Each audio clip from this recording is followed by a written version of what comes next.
Welcome back to another episode of Shades of Reality.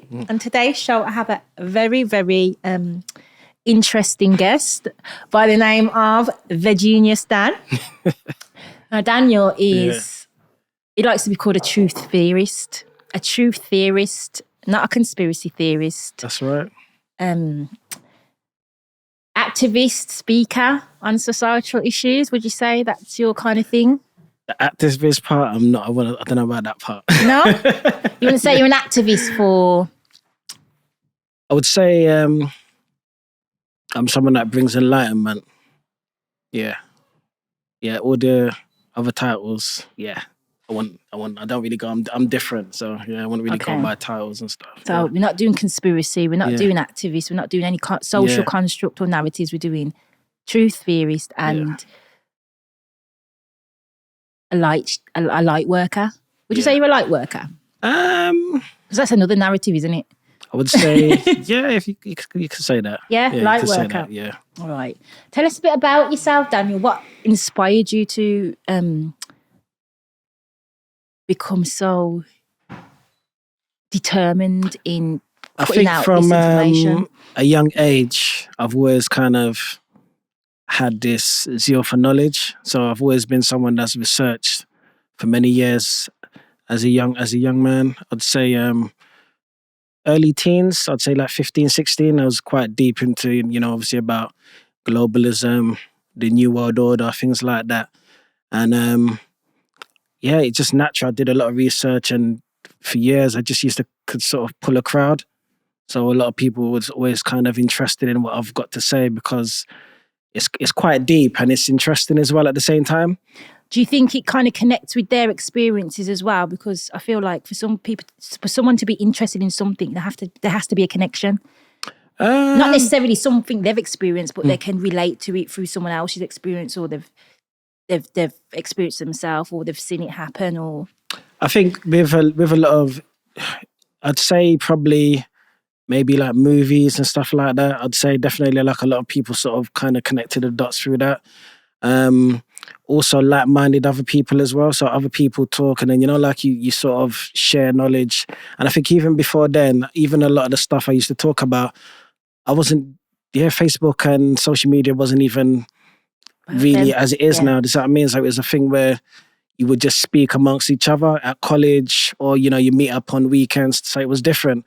Or even like there would be events I'd go to where there'll be people that would talk on, I can say like in meetings. So you will meet up in like halls and stuff like that. And it was pretty much from there. So there was like actual gatherings about... Yeah, literally. I think the one of the main ones which got my attention was the hip-hop. Hip-hop being exposed, like with a lot of the hip-hop artists. So a lot of them, are into a lot of dark things, rituals and stuff. In order for them to get the fame, there's certain rituals and things they need to do. And in order to advance to the other levels, you have to sort of do sacrifices. So it was, so my journey sort of began then. And then I started to pay close attention to a lot of the lyrics, because you find that a lot of people will listen to tunes but they will just sort of nod their head to the beat. Is that what I mean? But then at the same time, it's like the words that these people are saying sort of went over their head. So they'll be reciting these words and not realize the stuff that they're saying is a bit warped and messed up. You know what I mean? I think that's part of the trick though, isn't it? Because obviously music is a universal language, and it is the beat, it is the rhythm, it is the instrumental background that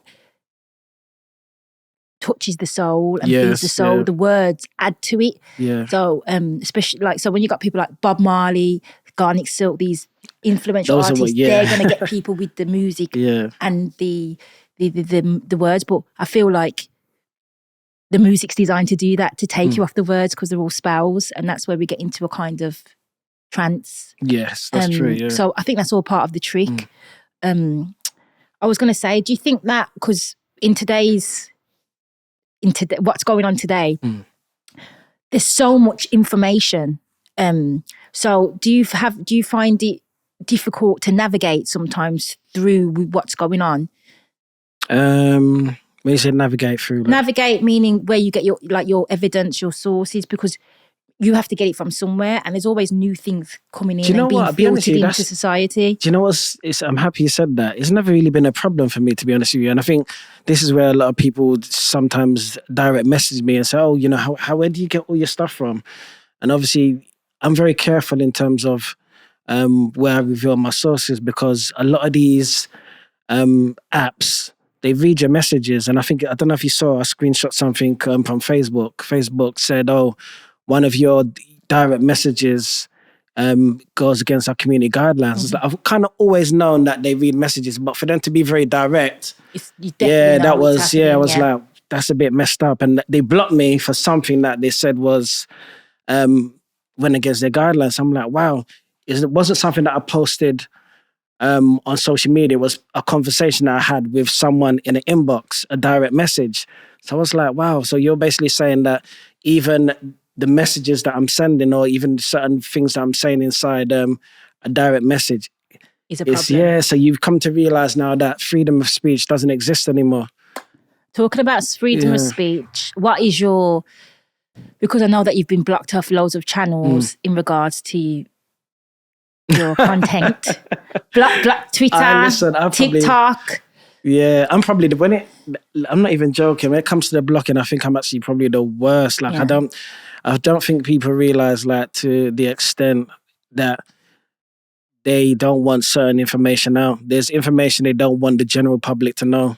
They don't want. And I feel that they do this for the sole purpose of it might awaken minds. So I've been blocked off WhatsApp for months. I'm talking like, goodness, when I first got my first block was like 5 years ago.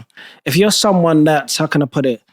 If you're someone that's addicted to social media, you know, like how you have someone that's a gambler or a drug addict. Dopamine. I mean, you don't get that, yeah. Yeah, that's it.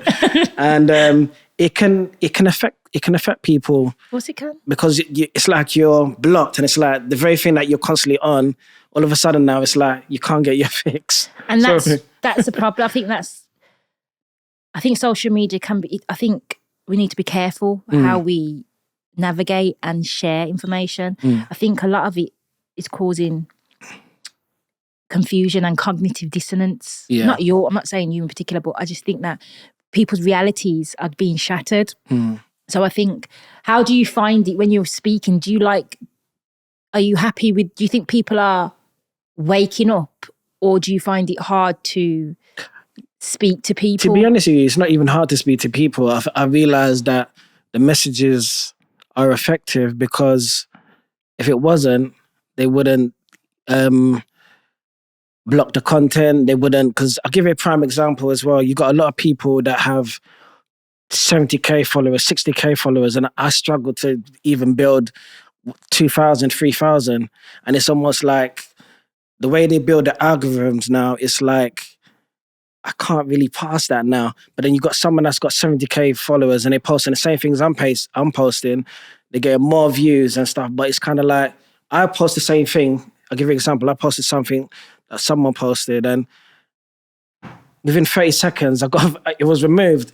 But they've had it on their platform for about a week. So, and I screenshot these things to show evidence, because as you know, you have a lot of people that they're very skeptical and they like to see evidence. You know what I mean? So if I was to turn around and say to people, look, this was what happened, they'll find it very hard to believe. They'll be like, nah, this is... I think that's got to do with what's going on as well now. There's a lot of misinformation out there. There's the government, everything's collapsing. No one has faith in their government. No one has faith in authority. No one has faith in everything. So everyone has to question things. So I think that has a lot to do with just the way we're here. I think because there's so much information from different places, and then there's no trust anymore. The government's lying, everyone's lying, everyone's pretending to be. No, it's true. It's true. Even in society, like the culture of the government is trickling downhill, and we're starting to lose trust in each other. And I think that COVID really showed us the division in this country. Oh, goodness, even though I've seen it ages ago, because I've studied this since like 2099. So what you know now, I was the same. It wasn't no social media when I was reading David Icke and reading books on Bill Cooper and other kind of, conspiracy theorists.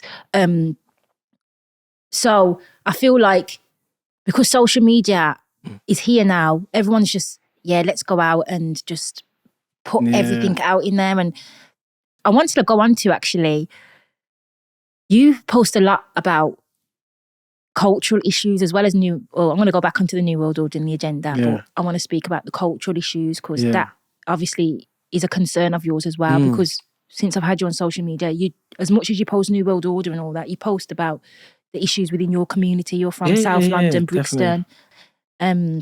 What's your thoughts and concerns on that? My thoughts and concerns, because I think it's connected to be overall the bigger issue. I think it goes. It's all by design. Yeah. I mean, it's all by design. I think we've become Americanized as a society as well. I feel like it's also part of the depopulation agenda as well, because what I find amazing is that they will allow a certain narrative to sort of be portrayed.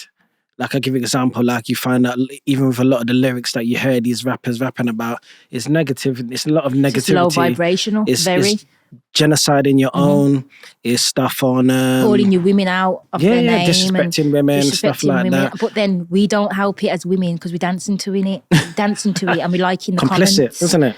Do you know what I mean? Yeah. We like in the comments, we're dancing to it, we're supporting the movement. I'm not saying that we can't have a bit of fun, but we need to be mindful. I listen to all kinds of music, but I know who I am and I'm self-aware. So it doesn't affect me in that sense, where I start behaving in a certain way and start speaking a certain way and projecting that out in the universe. Children are less regulated. Adults are more regulated, but these days adults are acting like children. So yeah, that's a fact. Yeah, that's why I feel like the children are taking a stance and just saying, I want to do this because they're scared, because there's no security within the adults. The adults are. Do you know what it is? I'll tell you what the problem is. When I was young, we had the police used to have what was called summer fair or summer fun, where they would have like sort of, how can I put it? It was like group activities every summer. So, like tennis, football, trips, stuff like that. But they cut the funding. And I think that was done intentionally as well. A lot of things are done intentionally. Again, I believe in responsibility. We rely too much on authority. It's appealing. Yeah. So like you said, I'm not saying that we shouldn't, I'm not saying that the cutting the funding was a good thing or wasn't a bad thing. It was, but if we weren't relying on it in the beginning and worked within our communities and built our own communities, I believe in hard work and mindfulness and responsibility and accountability, and our building one up. So I think that it did have a negative effect, but I feel like we need to take accountability because we allowed it to have a negative effect, and what we allow will continue. It's true. So when we start getting a backbone and start, building our communities, building our children to look after themselves, teaching our children how to grow food, sustainability, nature, instead of technology, and making them, keeping them in the city. We need to start thinking outside the box for ourselves and stop relying on authority. I agree. No, it's a valid point. It's a valid point. So and again, I want to go into the psychologizing of things. People play victim, and the government, they've done this, they've done that. Yeah, they have lied. And there's ways and conversations there's ways of talking about it and expressing our views. And I think acting like a mob, and screaming and protesting isn't going to help. All these things. They're bringing laws against these sort of stuff anyway now as well. Well, I feel like the government creates the problem, gets the reaction, and then comes with the solution. Yeah, it's true. Problem, reaction, solution, yeah. Yeah. Fear is a very big problem. When media pushes out fear, and you're someone that doesn't, you don't do any research, you don't know things for yourself, you don't ask questions, you believe anything that's pushed. Oh, we've got to stay at home, save lives. Majority of the public, would you say? If you saw how the government now waged war against two different sides, yeah, the so-called anti-vaxxers and the pro-vaxxers. If you look at it, and it was shocking. Listen, it was like I said, it's nature nurture, and I believe that the COVID. I was watching a podcast the other day. They made a point. about nature nurture argument, and they think most things are nurture, which I believe. Environment, if you have looked up from Brenner 1979, it's about the ecological system and about the environment shapes us. So there's different. There's our family, then there's like the institutions, and then there's the media, and then there's all everybody interrelates, everyone correlates. So the media correlates with your family, that's going to still affect you because you're family. Do you get what I'm saying? So everything. And they says that COVID was nature because people were so quick and so firm in what they knew that they think, one of the guys thinks it's genetic. And I had to kind of sit back and kind of think, yeah, families have been divided. Oh, goodness, yeah. Families, children, mothers, you know, how much people died, split up, mental health.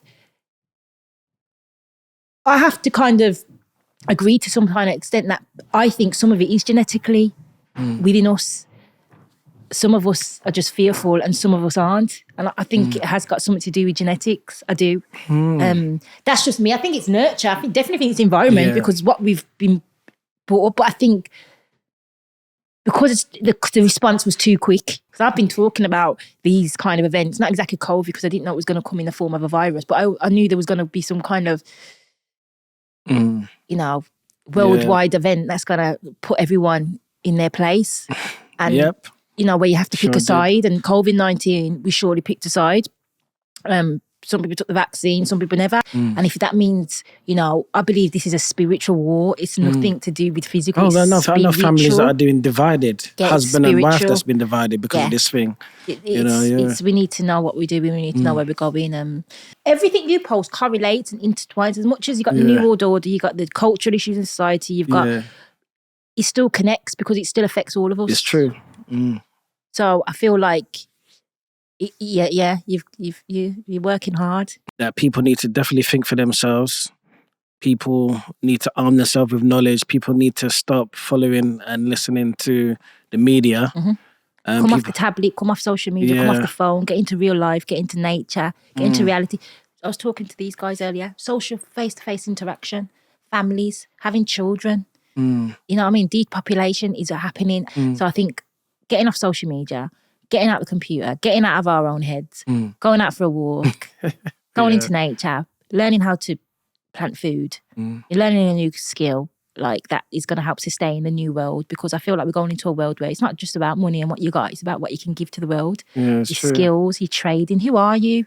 How are you going to uplift everyone? Because there's, you know, mental health is on the highest level ever. Not to mention the amount of people that committed suicide as well. So what are your plans? What are you going to continue doing? To be honest with you, I think gradually, just to prepare, to be honest with you, because there's some changes that are coming that's going to affect everybody, because it's a global event. And what are these changes? What? They've got something that's called the 15-minute city. So I know it's already happened in Oxford. So basically, guys, we're doing a rollout. This is facts. It's in the another lockdown as well. They're planning. They're saying that they're thinking about it. Whatever, they're doing it. And we're going to lock down Oxford. So it's 15 minutes. They want everything close to you, so you don't have to move. Yeah, you don't have to leave the area. Basically, control mechanism again. You're just preparing for that. Yeah, because you know a lot of people, they use this word living their best life. I don't think they have no idea what's coming. You know, I've had people say, "Oh, you know, you got to live," and I'm like, you don't understand what's going on. Even if you notice, even in the schools as well, they intentionally don't teach these children the law, because when if you teach someone the law, they know their rights and they know, you know, things that that people are not supposed to do. So they leave that out of the school curriculum intentionally, because obviously, an uneducated person will never challenge the New World 100%. Order. If you're illiterate and you're someone that doesn't, that's why if you notice they're taking away discipline from the schools. 100%. You're not allowed to smack your child. It's all part of the plan. Yeah. But the education system is designed to either conceal information or give you information. Yeah? That's what it is. It can either conceal information or give you education. Give you information. Now, I read between the lines. I kind of looked at, I thought outside the box. For me, education actually, if you actually sit down and think about it, education actually teaches you to think for yourself. Yeah. And the whole part of self-help is not helping anyone. Do you understand? It's leaving a child to, obviously not a child, but leaving someone to, there's different parenting styles. There's a guy called Bormund. I can't say his name properly, but he come up with different parenting styles. There's authoritative, there's permissive, and there's different ways of bringing up your child. Some parents leave the child to do what they're doing. There's no boundaries and no rules. And some parents are authoritative, but then they're subtle.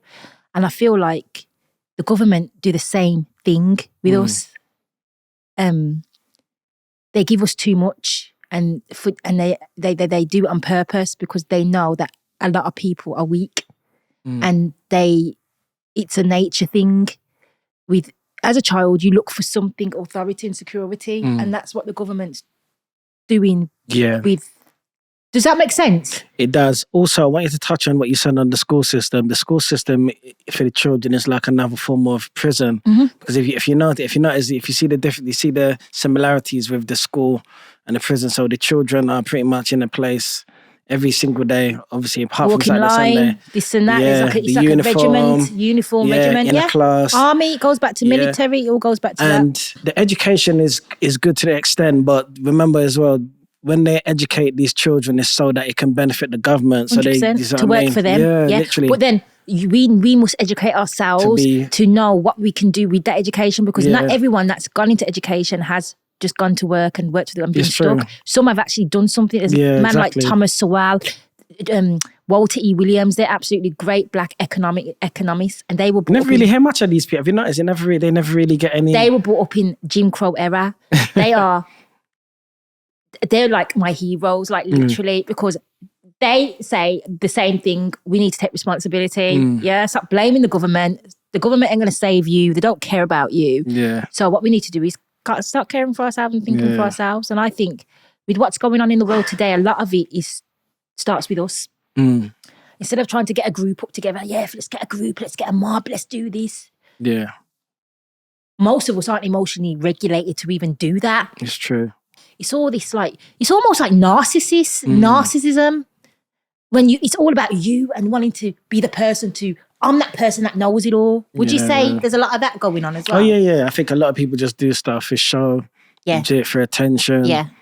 And that's why people are skeptical and whatnot, and going forward, we're living in very, very crazy times. Crazy. Do you get any threats or anything from anyone? What you do? I won't get threats. I just get people saying that it's promoting scaremongering, fearmongering. And that's what I said to you before with how we relate. No, this is what I said to you. Remember, said it's how we got to be careful. Not saying what you're saying, what you're putting out there is true. I know most of the things you put out, I know already. Like I've studied that back 20 years ago. Yeah, I remember you were saying. I know, and I was one of those putting it out, and then come to a point where I says no, because it's not helping. It's not, people aren't getting it. So I'm going to step back. But remember, that was years ago. I'm older now, and I just sit back and just watch it from afar, and movie lights, camera action. But a lot of people, they don't want to come out of their reality. It shatters their reality, not the reality, because there's only one reality, there's only one truth. And I think societies may speak your truth. That's confusing people because there's it's creating victim. I remember that. My truth. No, there's only one truth. How can it be your truth or my truth? The truth is unbiased. So how can you have a truth? That's a good. I like it. You touched on that. That's true. This terminology, living my best life. Do you get it? Yes, it's crazy, man. It's crazy, isn't it? You've got a lot of determination, and I just hope that you wake up as much people as possible, because people need waking up. They do. But I feel like in order for them to wake up, they need to sit down with themselves. That's something you can't help them with. No, you're right. It's true. That's something it's individual you can't help responsibility. With. You can take the water. You can take the horse to the water, but you can't force the water to drink. No, definitely. Can't force the horse to drink. It's true. So it's quite scary. It's quite scary. I wanted to touch up on Agenda 30. Oh, good. Yeah, that. Yeah, because I've studied that. I've researched that a while, like about 10 years ago. And I seen you putting up stuff. Do you think that's got something to do with 19C? Oh, I'll be honest with you, Agenda 30 was formed in 1992. Yeah. And it's very old, but obviously through the years, they've obviously added additional stuff. the deadline is, they call it it was initially Agenda 21, Agenda 23. It's the same thing, but what it is changing society, changing the environment. And a lot of people, you see, they use very cleverly, how can I put it? They use long, fancy words so they make it sound good. Yeah. But if you don't know what it's about, you could be fooled. You can be fooled. It's once again is done to shape society and to form certain goals, which is not for the benefit of the people. That's why you see they have events like Davos. They go to Davos, Switzerland, where they have summits, and in these summits, your newspaper media can't go into these places. They can't go in there. It's a private thing, and they make these evil people go into these summits, and they make decisions that will affect every single human being on this planet. Is that part of the World Economic Forum? Oh yeah. They're all interlinked. I mean, that guy Klaus Schwab, who is the founder of the the World Economic Forum, he controls all the world leaders. And a lot of people buy this Putin, and they're all puppets. He's just doing his part. As much as people think, oh, he's fighting, he's on our side. He's like your David Icke and your Alex Jones. They're all a controlled opposition. Yeah. Andrew Tate. Yeah, he's another one. We need to be careful when we're dealing with spirituality. We need to unlearn what we've been taught as children growing up about good and evil, the devil and God. It's not how it goes. Yeah.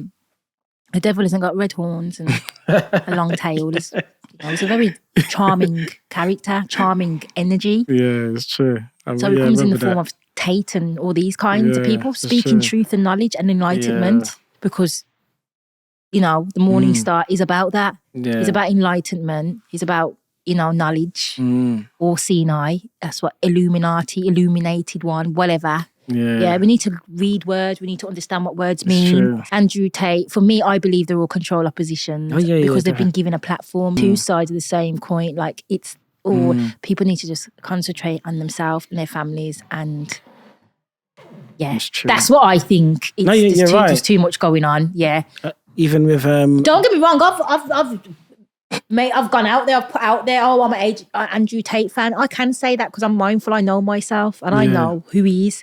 So I can say I'm a fan because of what he's saying. Sometimes we need to look at the message and not the messenger. But if you're not educated and self-aware, you're going to get confused. And this is where people need to be careful. It's true. Yeah. I don't like him personally. I don't know him, but I agree with a lot of what he says. He's very disrespectful when it comes to women. That's what I know for sure. So he's got certain analogies, he's got certain factual things that, are facts about women and how men and women should be. Yeah. But we need to read between the lines and stop making these people, we need to go back. If we want to look at heroes, go back in history. There's no substance, is there anymore? There's no education. And if there is, it's pretending. People aren't, and I feel like things aren't getting done because people, if you're internally something, but you're projecting an outer thing, it's going to conflict with who you are, because what the feedback you're getting back isn't going to fit who you are inside, because you're protecting something else. It's true. That causes anxiety and depression. This is why actors and people in show business suffer from anxiety, depression, because who they are inside isn't what they're projecting because they're acting. Yeah. So the feedback they're getting is like, but that's not who I am. You don't really know who I am. Oh, celebrities, that's why they go down. That's what I think. Yeah. Do you understand me? So we need to be careful. It's true. We need to be careful. But we're living in an age of deceit. But then we're living in an age of information and technology. So it's accountability, and it's up to us to equip ourselves and get ready for whatever is to come. 100%. Yeah. It's true. Thank you. And I really look forward to more content and more information.